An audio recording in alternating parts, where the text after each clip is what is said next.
It's no secret that Marjorie Taylor Greene has her eyes on a higher office. It's been pretty clear that she is, of course, lobbying to become Donald Trump's vice president, even though those closest to him have pretty much let him know that he'd have to be stupid to pick her as his running mate next year. However, that does not mean that she is out of the running, so that's something to keep an eye on. She's also hinted recently that maybe she's going to run for governor of Georgia, or maybe she's going to run for Senate in the state of Georgia. She also had previously hinted that maybe one day she'll run for president herself, right? And that was kind of laughable until this week, when she once again left the door open for a possible presidential run, depending on what happens, she says. Here's what she said, according to the Atlanta Journal-Constitution. Marjorie Taylor Greene, when asked about running for the presidency in the future, said, quote, "Maybe we'll see what happens. I certainly love my country, and I'll do everything I can to protect it." That's not a no. It's really not even a maybe, even though she literally said maybe. I get that. But she says, we'll see what happens. Now, of course, we'll see what happens is referring to what happens in the 2024 presidential election.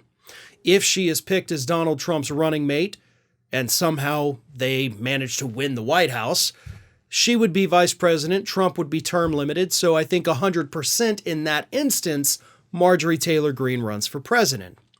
If, say, President Biden wins re-election in 2024, but MAGA is not defeated in the House and Senate, I think Marjorie Taylor Greene runs in 2028.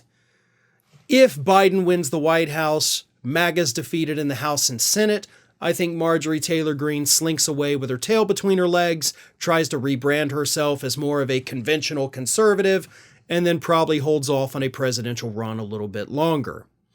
But those, I think, are three very real possibilities.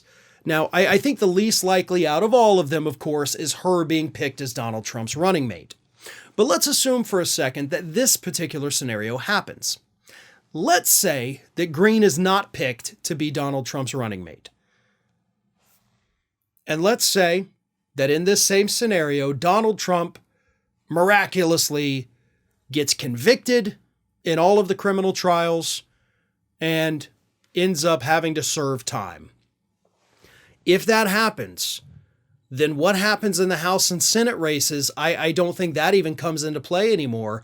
I think Marjorie Taylor Greene emerges as the new leader of the MAGA movement, possibly alongside Matt Gaetz, even though they're, bad blood between them at the moment. They'll heal the rift to come together to save the MAGA movement, to save our savior, Donald Trump, who's locked away.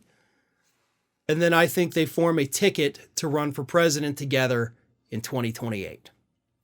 Now, those are all horrific ideas, right? Except for, of course, the one where Biden wins re-election, MAGA gets defeated in the House and Senate, and maybe the country starts to look a little bit more normal.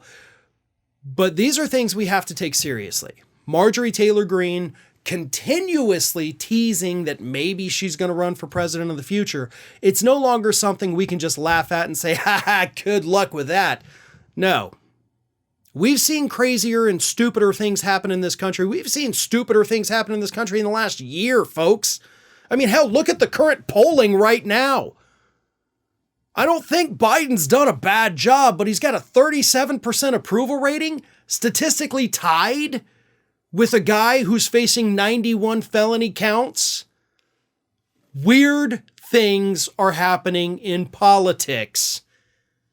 And because of that, I don't think we can rule out Marjorie Taylor Greene running for president.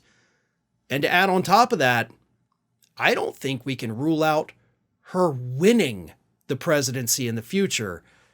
And that's a horrifying thought to have. Hey everyone, this is Aspen. And did you know that for the low cost of $0 per day, you can subscribe to the Fair and Balanced YouTube channel? We also encourage you to like, comment, and share. But again, click that subscribe button and help Aspen not be so grumpy.